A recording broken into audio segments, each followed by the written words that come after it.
Welcome to the Unapologetic Man Podcast, the only podcast that's all about self-improvement, confidence, success, women, and being a man without making any apologies for it.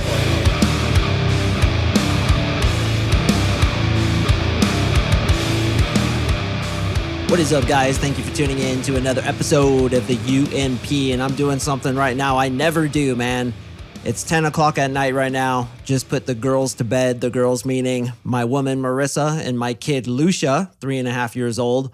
Just put them to bed, and I never, ever record podcasts at this hour. But bro, I've been getting so much love today from dudes writing in, telling me how much the podcast has changed their life, how much they've grown from it, how much benefit they've had from it. And I'm just feeling so full of appreciation. I couldn't help myself, man. It's weird. I don't know if any of you relate to this, but sometimes doing something like this, something creative like this, is like having to take a piss. It just comes upon you and you got to release it ASAP or it goes away. Actually, it's not like taking a piss because a piss doesn't go away. It just gets worse, doesn't it? But you know what the fuck I'm talking about. It's like your eyeballs are floating. You got to take a big leak. And that's the way I feel sometimes when it comes to this podcast. So I was reading the reviews, reading all the emails we got, and just so much appreciation.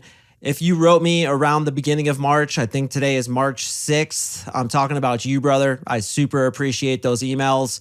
Just so much damn love coming out. And many of the themes that I keep seeing over and over again is how guys are disappointed with their life, how they're depressed, how they're unhappy.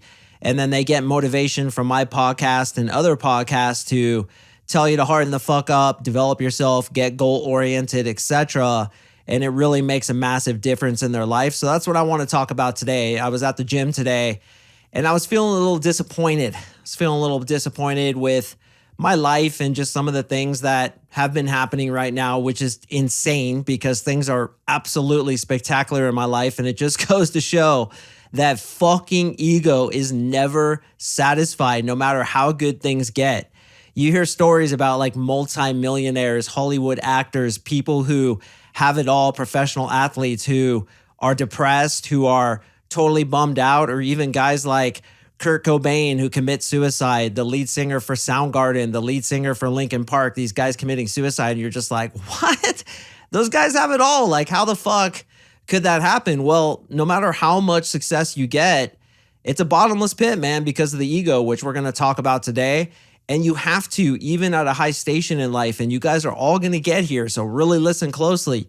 You have to maintain the discipline of constantly doing the things that I'm going to tell you to do in this episode. Before I jump into the content, want to read yet another testimonial, and this one's befitting because this is from my boy Francis. He comes from the Great White North. He was a bit older. I think he was in his mid-50s, if not his early 60s. And Francis, if I overestimated your age there, I do apologize. But Francis, too, was a little bit depressed. You know, he just got divorced, knew nothing about modern dating, was totally terrified of getting on the apps, terrified of cold approaching, hadn't kissed a girl outside of his wife for decades. Think about that, man. Decades of not kissing a woman, let alone having sex with the woman. So he came to me in a super genuine way, was a little bummed out, you know, a little bit down in the dumps, similar to the things that I'm going to talk about today, a little disappointed. And we were able to completely rectify that. And here's what he says. I worked with MarkSing for 12 weeks in his coaching program, and it was life-changing. It helped me to rebuild my confidence and motivation, my ability to attract women, and my ability to form relationships. I went from daily anxiety and negative beliefs of myself during several years following my divorce to a confident man with zero anxiety, positive inner beliefs, and willingness to put in the work and energy needed and just have fun. I average 1 to 2 dates per week. My foundation is strong and my future is bright thanks to Mark. I cannot recommend his program enough. What I love most about that is obviously he's getting 1 to 2 dates per week. It's my boy right there, Francis, going from zero to hero and a fucking legend. But I love that we were able to get rid of your daily anxiety because I too suffered from anxiety. I too suffered from a debilitating feeling of disappointment. I too suffered from not being able to get girls, and through NLP, as well as the other life lessons I teach in my 3-month coaching program, I too was able to rid myself of anxiety, and I'm happy to hear that that NLP that I shared with you did the same for you. So gentlemen, with all that out of the way, let's go ahead and jump into the content. So why you're constantly disappointed and what to do about it. Now, I have a feeling this episode is going to get a lot of clicks because most of us are pretty disappointed at least some of the time. As I mentioned, even me, although I do run a tight battleship, I try to always look at the positive, always see all the abundance and generosity and greatness in this life and try to put love at the forefront of my actions. Sometimes, I get a little bummed, I get a little bored. And the first thing I want to talk about is boredom. The reason we are bored is because we're not getting enough serotonin. We're not getting enough adrenaline. We're not getting enough good chemicals pumped into our body on a day-to-day basis. What happens to a lot of us is we just do the daily drudge Monday through Friday, going to work, doing our responsibilities, adulting, and that could be super fucking demotivating because we're not getting the chemicals we need. When you really look at your brain, it's basically like a big pharmacy, and we need certain chemicals to be released into our system in order to feel good, in order to have those feelings of abundance, those feelings of appreciation, those feelings of happiness, which we all want to go for. So I have a rule in my life, and that rule is very simple. Every day, do something fun. Entertain yourself, do something childish. You have to keep that shit entertained beyond just the low level entertainment of like masturbating or playing video games, those things that don't give a ton of reward, but actually going out there and doing hobbies that make you feel good. Now, for me personally, the reason I've been just a little bit down in the dumps lately is because it's fucking snowing all the time.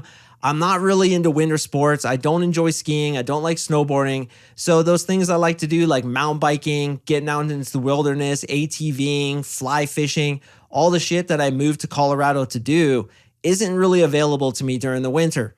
So what do I have? I have jujitsu, which is a fucking pain in the ass. Don't really enjoy it. I have my RC cars. Don't know if I've ever told you guys, but I like to do RC car drifting. You know what drifting is when the back tires break loose and it drifts. I'm really into that, and I do that every weekend. Of course, I like to go to the nightclubs with my friends, but it's like not enough because I need more adventure. I need more adrenaline. Adrenaline is super important to me. So you have to think of ways, man, no matter what your situation is, you have to think of ways to keep yourself entertained. It's so fucking important, and it's almost a discipline where every day you have to look in the mirror and you're like, God bless America, I got to entertain this idiot. What am I going to do today to keep this jackass entertained? Because it is important to get those chemicals released in your brain. Some of the things I suggest is picking up a new hobby like I did. It was like 3 winters ago where I was bored out of my fucking mind. And I'm like, you know what? I like RC cars. What can I do? I like drifting. I watch Formula Drift all the time. I love that shit. And I was like, do they drift RC cars? And lo and behold, there was a place in Denver where you could do that. So I go be a nerd. Yes, even me, nerds out sometimes. I'm not always with hot girls fucking living it up in the nightclub, Mr. Girl Magnet. I'm a normal dude just like you. I don't like video games, but I like RC cars. So you dudes who play Dungeons and Dragons, play video games, play airsoft, we're guys. We like shit like that, and it's okay. Let yourself have those hobbies. And if a chick questions you, I'll be like, you are not cool unless you're into RC drifting because it's the shit. Driving RC cars around that track is absolutely awesome. And no, there's hardly any girls there. In fact, coincidentally, one of the best drivers at our track is female. She's super cool, but there's like no chicks there, and it's okay. I don't always have to be going to get chicks. I just want to have fun. So my first tip is, man, every day, boys, you have to have fun. Do something childish, fuck around. Kick the soccer ball inside, throw the frisbee, go sign up for pickleball, play racquetball, do whatever the fuck you gotta do. I want you to have fun. The next thing that keeps us constantly disappointed is something I speak about all the time, which is the ego, is deriving too much of your identity through things and accomplishments. So if you derive your identity from how much money you make, how cool your car is, how cool your clothes are, anything that is ego-based where you're attaching your identity to it, that is a recipe for disappointment. And the crazy thing about making a lot of money is once you get to a place where you are able to buy all that shit, then you have to maintain it. You hear about these people all the time who are making multi-millions who are broke. It's because they have to maintain this image that their ego has attached itself to because initially it feels good. Initially it feels fulfilling. You think you can find yourself there. But then what happens? You're left disappointed and you got to maintain the fucking money to pay the rent, to make the payment on the Lamborghini, to pay for all the bullshit that is nothing but transient sense gratification, transient, short-term sense, sensory gratification, gratifying yourself. So if you're the type of guy who gets his fulfillment through things like accomplishments, through things like identity, attaching your identity to your successes, your body, the way you look, the things that you own, recipe for disappointment, because it's a never-ending hole. There is no answer in doing that. The answer, of course, lies within and being present in the present moment, bringing your attention back to the now, which is another podcast episode I definitely have to do soon. But more importantly, and more applicable to this episode, is wanting what you already have. I love that concept. It's been a complete game changer for me. If you're listening right now driving your car, if you're in your room, or if you're at a job or anything like that, remember the first time you really wanted that thing. If you're driving in a car, remember that feeling the first time you wanted it. If you're at a job, remember the first time you applied for it, really hoping you'd get that job. If you're in your house, look in your closet or wherever you happen to be and all the toys and bullshit that you have. That, at the present time, probably no longer fulfill you. But if you get back into the feeling of how cool it was to get that thing for the first time, you start to get what? You start to get appreciation. Appreciation is one of the most important tactics you have to use to keep yourself satisfied. Every day you need to focus on what you do have, not what you don't have. It's easy to focus on what you don't have. Like me today at the gym, I'm like, I'm so fucking bored. Really, man? You have the life of a goddamn king. Why don't you appreciate the amazing woman you have? Why don't you appreciate the adorable, beautiful child you have, all the hobbies you have, all the clients you have, all the people you're helping through your podcast, you selfish bastard. Stop focusing on what you don't have. Focus on what you do have. And go through your entire life, man. Start in your bedroom, then expand out to your bathroom, your garage, your friends, your relationships, your job, all the cool people, the fact that you live in probably a country like the United States, Australia, England, Canada. Most of us are living in a first world country, and I actually got a letter today from a dude in India who's like, man, my life super sucks. And twice a week, I look forward to your podcast. It gets me pumped up and it gets me appreciative for all the things that I have. Even though, boys, he's in India where the standard of living is way less than it is for us. So it's easy to focus on what you don't have. It's hard to focus on what you do have. But when you do, when you have that discipline to say thank you for this water bottle sitting on my table. Thank you for this fucking microphone, the same one that Joe Rogan uses. Thank you for this MacBook Pro, fucking so sick. Thank you for this cell phone, this iPhone, 13, I think it is. What an unbelievable piece of technology you can hold in your hand. You literally have the oracle in your hand. Got a question about life? Let me consult the oracle. A quick Google search will tell you anything you want to know. It's unprecedented throughout history that we have this ability for you to listen to my stupid ass on a goddamn phone through an app like Spotify or iTunes. What the living hell is that? And how can we not be appreciative for that? But it's easy to focus on what's lacking. It's difficult and takes discipline and takes masculinity like a silverback to focus on what you do have. The next pitfall that keeps us disappointed is comparing yourself to others. Comparing yourself to others is something we naturally do, but you have to watch that so closely in your life, brother.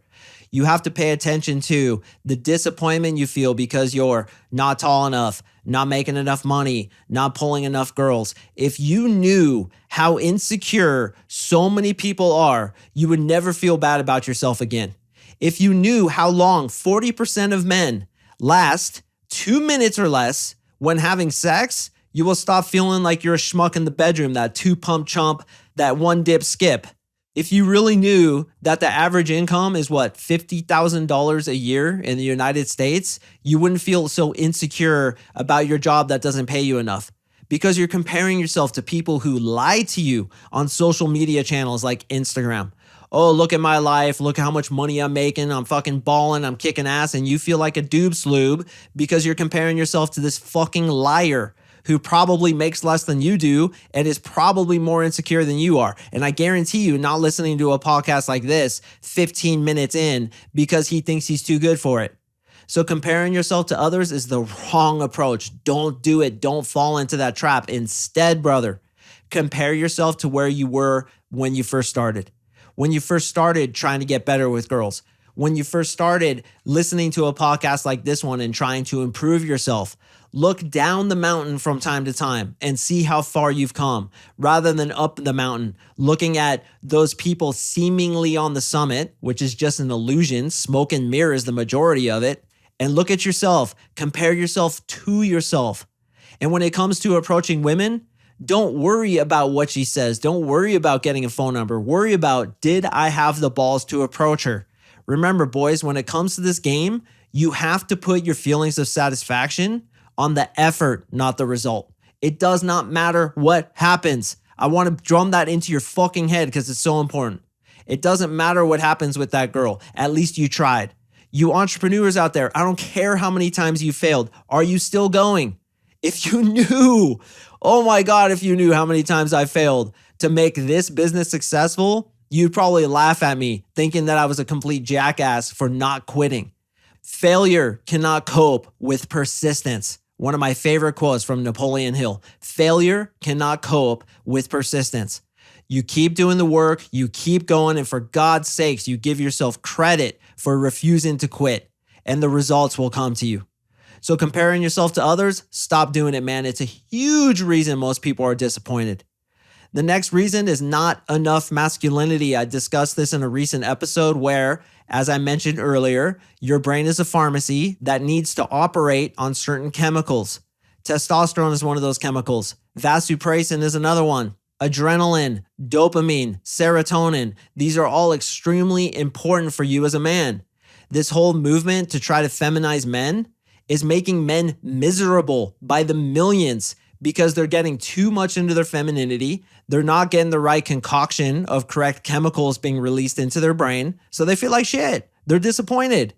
Get into your masculinity. A couple tips for that. Lift weights. Go towards your goal. Be numbers oriented. I'm going to approach 10 girls today. Maybe I'll get 2 phone numbers, but who gives a shit? It's the effort, not the result. Be towards oriented. Going for a goal, not because you're afraid of failure, but because you want to accomplish that success. Be a fucking man. Be disagreeable. Tell people no. Let it be a high quality no, a non-reactive no, a no that is free of any negativity and thus all suffering. This is what a man does. He goes after his goals, he takes names, he crushes skulls, he fucking kills it. And he doesn't care about the result. He puts his work into the effort. As the Tao Te Ching says, do your work, then step back. The only path to serenity. So more masculinity, boys, more jacking weights, more going to get girls. Be a fucking man. You know where your testosterone is? It's in your nuts. It's not in your boobies. So if you're unsatisfied with how you look, if you're unsatisfied with your life, then fucking change it. Take control of your life just as a man does and begin to enact change, which is what all those champions who wrote me today are doing. And I'm fucking proud of you, boys. The last tip I have for you in this episode is to have a mission. One of the biggest reasons people get depressed, one of the biggest reasons people are disappointed is because they're not doing something that's bigger than themselves. Bigger than their little ego desires, looking good on Instagram and TikTok. Bigger than getting notches on the bedpost because you're trying to have sex with as many women as possible. A man who is truly happy with his life is working, and look at that word, working. Yes, even those who are multimillionaires and don't have to work anymore, they choose to work because they want their mission. The money doesn't matter after a while. What matters is being happy, putting that body to work, putting that mind to work. My NLP coach said something interesting to me the other day. Don't know if I necessarily believe him, but I absolutely love the dude. And yes, gentlemen, I still get coaching myself. In fact, just so you know, I just dropped $20,000 into advanced NLP training, all of which I intend to do on my clients when they come into the coaching program because I continue to work on myself. I am my mission as you are your mission. This podcast is my mission. Bettering men is my purpose here. So the fact that I have a mission, and even today I was thinking about this at the gym when I was feeling all down and disappointed like a fucking bitch. I said to myself, bro, you need to get back on mission, help out more men. And that's part of the reason I'm doing this podcast right now is because I'm fired up and yeah, I feel good. I don't feel disappointed right now. So what's your mission? And if you don't know what it is, I want you to think about it over the next few weeks. How can I do something to better this world? If you're wondering what you should do with your life, the best question you can ask yourself is how can I better other people's lives? And your mission will be revealed to you. Your purpose here, that which your soul incarnated into this body with, is bigger than just you. It's bigger than your entertainments, porn, playing video games, and other boring ass shit we do as men because we're too afraid to go for it. How can I help others? How can I be of service to this world? That's what I asked myself, and that's when this podcast revealed itself to me. And this podcast has been the biggest blessing because it's my work, it's my mission, it's my job. But it doesn't feel like work anymore when you're on mission. And when you're on mission, whatever your mission is, brother, that will keep you out of disappointment for the rest of your life. I'm never going to retire. I'm always going to be doing work like this. Even if I do have enough money to retire and buy a desert island and go sit on it drinking a margarita, that is going to be fundamentally unfulfilling. Almost forgot to tell you the analogy my coach made to you. Goddamn, I'm glad I remembered this because that would have looked really bad. So he's like, Mark, when you have two houses, one that isn't lived in at all and one that's been lived in for 20 years, you have both houses sitting next to each other. The house that has been lived in will be in better shape than the one that hasn't been touched. Why? Because use makes us stronger. Using things, putting it to work, having a purpose will even make a house stronger, according to my coach, right? He's a little out there sometimes. I absolutely love the dude. He's completely changed my life. Much love to you, Dale. But I love that analogy because you have a guy who doesn't do shit. You've seen these guys. Look at a documentary of like these super rich kids and how unbelievably socially awkward they are. How they just seem like quivering embryos hiding behind their dad's money without any character. Those travails that you've been through, that hard work you've done, that stress and weight that you've carried on your shoulders has benefited you. And I actually need to do an episode about that as well, how stress and how work will actually make you stronger. But in this one, we're talking about having that mission. So ask yourself, how can I be of service? And your mission will be revealed to you. In summary, the reason we are constantly disappointed is because of boredom. Do something every day that's childish. Do something every day that releases that dopamine, that adrenaline, that serotonin. Super important. Have fun, man. Don't take this shit so seriously. Go have a good time. The second reason we're disappointed is we're deriving our identity through things and accomplishments. The third reason is comparing yourself to others. Don't do it. The fourth is not enough masculinity, the pussification of the 2023 male. Let's be the movement that stops that in its tracks. And the fifth one is not having a mission. Get a mission, and if you don't have one, ask yourself, how can I be of service? And it will be shown to you. Gentlemen, I do appreciate you listening. If you enjoyed this content, part of my coaching is life coaching. I coach these guys up to be happier, to get rid of anxiety, to be more fulfilled with the life that they get. They also typically make more money, by the way. They get definitely more women because that's what the program is. It teaches you how to get girls. And by the way, if you just want to do NLP or you want some life coaching, I don't do that, at least not now. The only thing I do is teach dudes how to get tidal waves of women into their lives. And the method we use to do that is to fix what's inside their heads. We use NLP, neuro-linguistic programming, to remove belief systems, traumas, install new ones, new archetypes, schemas, and meta programs that make you operate effectively, not only with women, but in life in general. And because of that, when a wave of disappointment comes, and yes, sometimes it even comes upon me, we have the tools to get through it. And we end the night, as I am now at 10:30, feeling fucking great because we are on mission. To sign up for a free one-on-one breakthrough session with me and my team, just go to my website, CoachMarkSing.com, fill in the quick application. You and I will email back and forth a little bit to get to know each other. If I feel like you're a good fit for me and if you feel like I'm a good fit for you, you are going to get on a free 1-hour NLP breakthrough session with my boy Victor Lynch to determine if we can 10x your results with women. I will not take a guy unless we're 100% sure we can 10x his results, just like we did with Francis. 0 women married for years on end, high anxiety, depression, 3 months in my program, 2 dates a week, anxiety completely gone, completely pumped on life, feeling masculine, feeling purpose driven. That's what the fuck my program can do for you. Come explore it with us, brother. I'd love nothing more than to meet you. I drop podcasts on Mondays and Thursdays, and I will see you in the next episode.